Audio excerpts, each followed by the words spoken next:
So hello friends, today we're gonna be solving this LeetCode question, that is the lowest common ancestor of a binary search tree. So before we actually start, I just want to make clear that what our lowest common ancestor really is. So basically we will be given two nodes here, P and Q, and we are supposed to find the lowest node present in the binary tree which can have both P and Q as its descendants. Okay, so for example, here I have P is equal to 2 and Q is equal to 8. So P is here and 8 is here. Okay, so which node is the lowest possible node which is having P and Q both as its descendants. Okay, so here we can say that 6 is the one which is having 2 and 8 as its descendants. Okay, so here 6 is the answer LCM. What if he would be equal to 2 and Q would be equal to 5? What would be the answer there? So, as to the definition of LCM, a node can be considered as a descendant of itself. So, for example, let's say we had 2. So, 2 can be considered as a descendant of itself, like 2. So, we are supposed to find the lowest node, which is having both 2 and 5 as its descendants.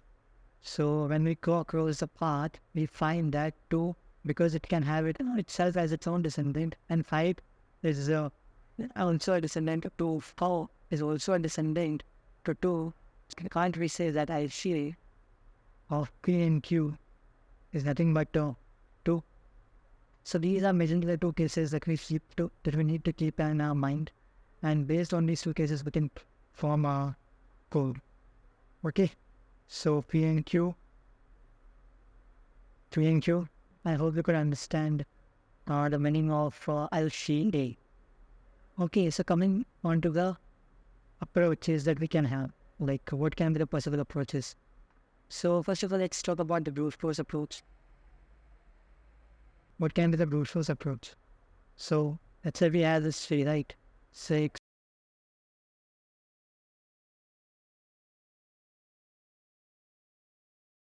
Okay. And let's say we take a better example, P equal to 0 and Q equal to 5. P equal to 0 and Q equal to 5. So what I can say, the brute force approach clears the path or to P from the root. Like how can we reach P from the root? So we have to first start from the root, that is 6, and then we move on to 2, then we move on to 0. So this is the path. We will store it. Okay, we will store it. And then same for the Q. So we will start off with 6, then we will go to 2, then we will go to 4, and ultimately we will reach the node 5.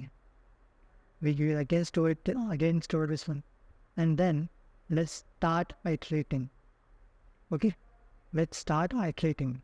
These are this is a single pointer referring to like the minimum. We will have a loop minimum for path A from 0 to minimum of path 2. Okay, so this will be a loop running. So I is here. So we try to match this two nodes. So we found that these two are equal. Okay, if they are equal, move on die. Again they are equal, move on die. Okay, so at this place 0 and 4 are not equal. 0 and 4 are not equal. So what does it mean? What does this thing tell us? This thing simply tells us that this was the point where directions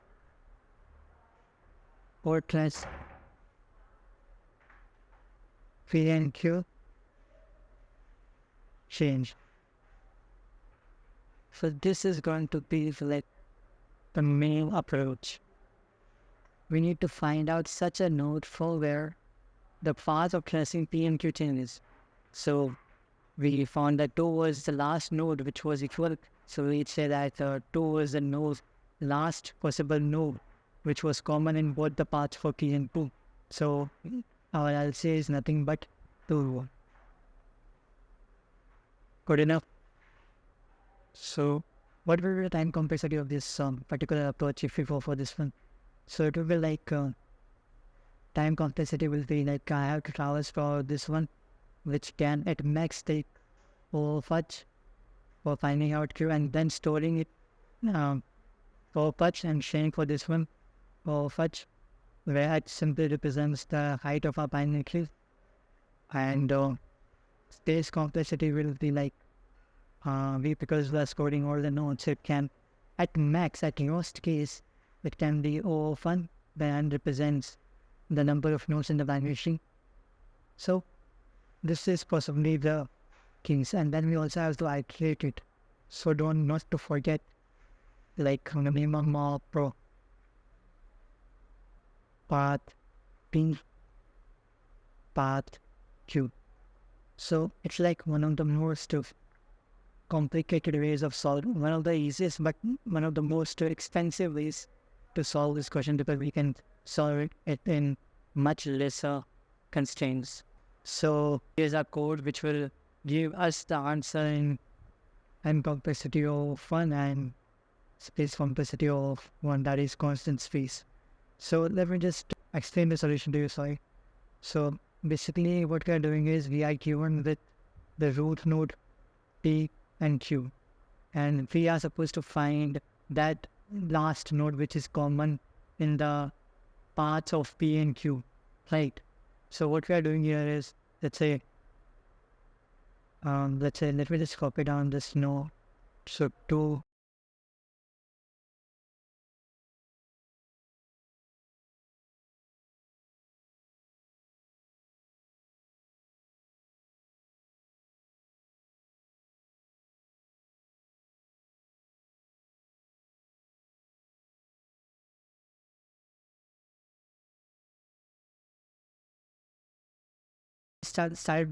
we start from this place, okay? Then we say that whether the current is our root, nothing but the root. So initially we initialized current with root. So initially the current is here. Then we run a while loop under the condition while equal to true, while true. So then we check whether the current is equal to P or Q, whether our current node is equal to either of P or Q. Because if it is, then remember the condition when P was equal to 2 and Q was equal to 5. The LC of these two nodes was nothing but 2 itself, because 2 can be considered as a descendant of itself, and 5 was a descendant. 5 was a descendant to 2. So LC was 2. So if any of these nodes arrived in the common path, then we can say that that node is nothing but RC. Okay, so here we return the current node, which will be representing nothing but the last common node, or we can say either of P or Q. Okay, so let's try. So we do it. Now we are hard coding it for P equal to 2 and Q equal to 5. So initially we were here. Then suppose it was BST,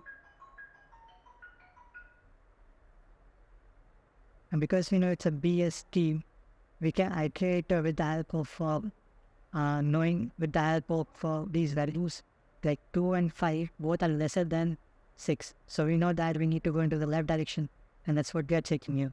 Like if both of P and Q are lesser than the current value, that is, and there's nothing but the current nodes value. Different argument. About the actual file, like they, I have an outdoor for that, because and it calls about it.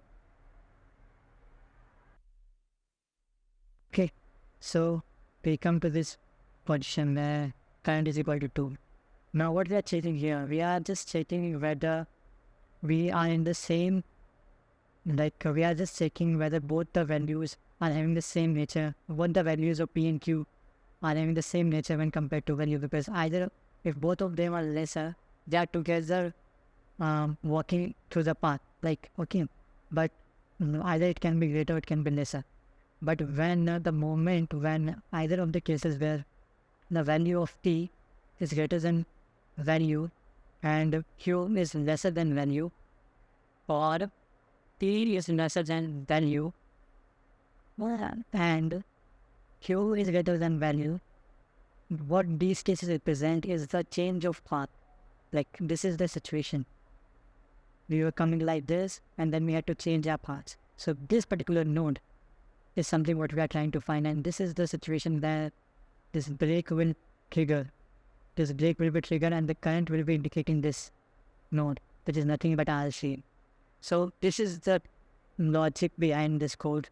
Like continue to move on as long as the value of P and Q are either, both of them are either greater or lesser than the value of the current node.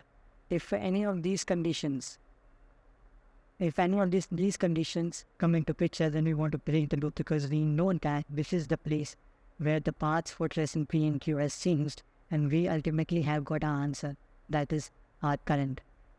Okay, so try to visualize it in this mimic. This is the node where path changed. Okay, P was here, Q was here, or Q was here, K was here. Okay, so this is the node.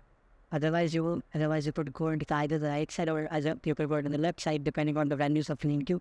If P and Q both would be lesser than this current value, then you would say that we need to go into the left side. Otherwise you would say we need to go into the right side. But because one of the values is greater and one of the values is lesser, we have changed the path for tracing both of these, and which ultimately indicates that we have found our LCT.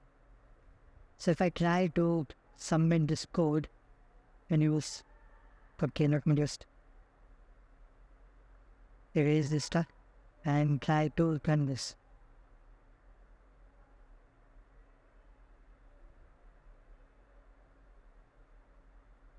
So our test cases passes,